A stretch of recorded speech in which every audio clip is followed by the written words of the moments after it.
থেকে বিদেশ, খেলা থেকে বিনোদন, সব ধরনের খবর নিয়ে আমি মিঠু শুরু করছি নজরের দুনিয়া। কানের মেশিনের বিশ্বস্ত প্রতিষ্ঠান অডিটন, স্পিচ অ্যান্ড হিয়ারিং ক্লিনিক। কানে শুনতে না পাওয়া বা শুনতে সমস্যা, তোতলা বা অস্পষ্ট কথা, জন্ম থেকে কথা বলতে না পারা, অল্প বুদ্ধি, কথা ও কানের যে কোনো সমস্যার সঠিক সমাধান অডিটন। অভিজ্ঞ চিকিৎসকদের পরিষেবার সাথে পাবেন কানে শোনার পরীক্ষা ও যন্ত্র, কান ও গলার ছবি, speech therapy, OAE, BERA, ASSR, ENG, VNG, ইকজি, ভেস্টিবুলার, সাইকোলজিক্যাল পরীক্ষা ও কাউন্সিলিং। বিশদে জানতে যোগাযোগ করুন। তাপপ্রবাহের জেরে 54 জনের মৃত্যু, দিল্লি সহ উত্তর ভারতের বিস্তীর্ণ এলাকায় ধুলোঝড়ের পূর্বাভাস। কোথাও তাপমাত্রা পারদ 45 ডিগ্রি সেলসিয়াস, কোথাও আবার 50 ডিগ্রি ছুঁই। মধ্য, উত্তর এবং পূর্ব ভারতের ছবিটা এখন এমনই। এর সঙ্গে চলছে তীব্র তাপপ্রবাহ। চলতি মৌসুমে গরম এবং তাপপ্রবাহের জেরে এখনো পর্যন্ত 54 জনের মৃত্যু হয়েছে। তবে এরই মধ্যে উত্তর ভারতে ধুলোঝড়ের পূর্বাভাস দিল আবহাওয়া দপ্তর। ভারতীয় মৌসুম ভবন জানিয়েছে উত্তরপ্রদেশ, হরিয়ানা, চণ্ডীগড় এবং দিল্লির উপর দিয়ে ধুলোঝড় বইতে পারে। ধুলোঝড় হলেও বৃষ্টিতে ভিজবে কবে তা নিয়ে চিন্তায় দিল্লি সহ উত্তর এবং উত্তর পশ্চিম ভারত। IMD সূত্রে খবর, 2রা জুনের মধ্যে উত্তর এবং পশ্চিম ভারতে বজ্র বিদ্যুৎ সহ হালকা বৃষ্টি হতে পারে। শুধু দিল্লি নয়, পূর্ব এবং উত্তর পূর্ব ভারতের মানুষ গরমে অতিষ্ঠ। কোথাও কোথাও তাপমাত্রা 48 ডিগ্রি সেলসিয়াসে পৌঁছে গিয়েছে। তীব্র গরমে হিট স্ট্রোকে সবচেয়ে বেশি মৃত্যু হয়েছে বিহারে। বাংলার প্রতিবেশী রাজ্যে গরমে মৃত্যু হয়েছে 32 জনের। ওড়িশায় 10 জন, ঝাড়খণ্ড এবং রাজস্থানে 5 জনের মৃত্যু হয়েছে। বিমানে বোমা আছে, মুম্বাই নামতে জরুরি অবস্থা ঘোষণা করে তল্লাশি শুরু। আতঙ্কে রয়েছে 172 জন যাত্রী। যাত্রীবাহী বিমানে বোমাতঙ্কের জেরে 7 সকালে জরুরি অবস্থা ঘোষণা করা হলো মুম্বাই বিমানবন্দরে। শনিবার সকালে চেন্নাই থেকে মুম্বাইয়ে অবতরণের পরই একটি বিমানে বোমা আছে বলে খবর আসে মুম্বাই বিমানবন্দরে। প্রায় সঙ্গে সঙ্গে বিমানে শুরু হয় তল্লাশি অভিযান। বিমানবন্দর কর্তৃপক্ষ কাজেও নামে। বিমানের ভিতরে যাত্রীদের রেখেই শুরু হয় তল্লাশির প্রক্রিয়া। তবে এখনো পর্যন্ত বোমা পাওয়া যায়নি। তল্লাশি চলছে।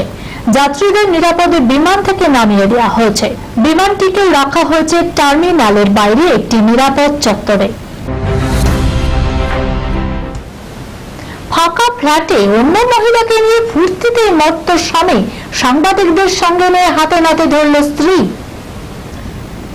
স্ত্রীর নেটওয়ার্কের থেকে বাইরে গেলেই বিপদ। তাই তো পরকীয়া করলেও চোখ কান খোলা রাখতেই হবে, না হলে পুরুষদের অবস্থা যে কিরকম হতে পারে তার প্রমাণ মিলল এই ভিডিও থেকে।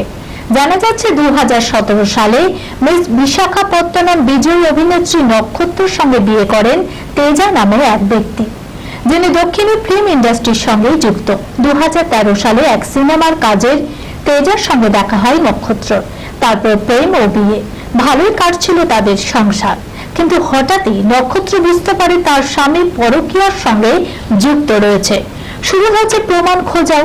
স্বামীর কীর্তি ফাঁস করতেই হবে।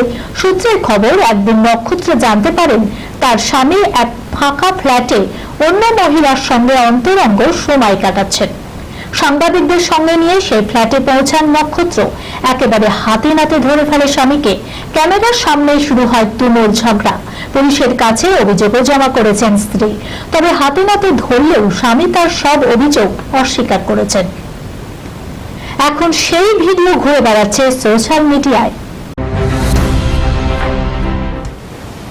রণবীর কাপুরকে ভোলা কঠিন। হঠাৎ করে প্রাক্তনকে নিয়ে এমন কেন বললেন দীপিকা? চলুন দেখে নিন। রণবীর ও দীপিকার প্রেম বলিউডে সুপারহিট। ব্রেকআপের পরেও দীপিকা ও ঋষিপুত্রের প্রেম নিয়ে বলিউডে নানান গল্প রয়েছে।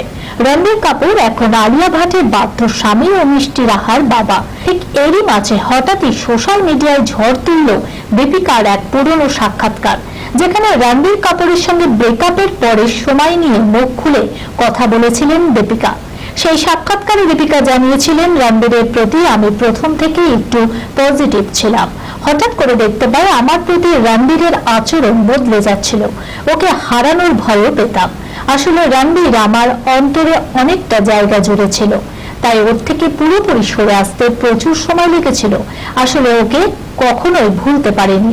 তবে এই সাক্ষাৎকার পুনরায় ভাইরাল হলো সোশ্যাল মিডিয়ায়। এই খবরের সঙ্গে শেষ করলাম আজকে নজরে দুনিয়া। আপনারা দেখছেন টিভি 24 বাংলা, সংবাদ বিনোদন সারাদিন সারাক্ষণ।